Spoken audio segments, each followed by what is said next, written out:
Panguva inoita kuti malives emacitizens enyika yezimbabwe ari kunamibia vakomana oda kupinda pamba1 sezvakangoitika zvekare kumozambique.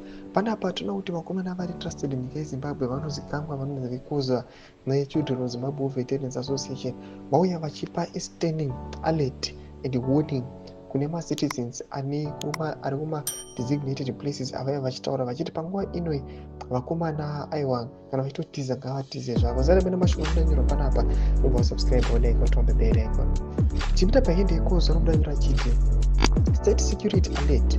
Zimbabwe's based in Swakopmund and Wauvis may be very careful. They are plans to hit you as a result of elections. Names of ZANU-PF Namibia branch are listed and the onslaught will begin at night when the results are halfway out.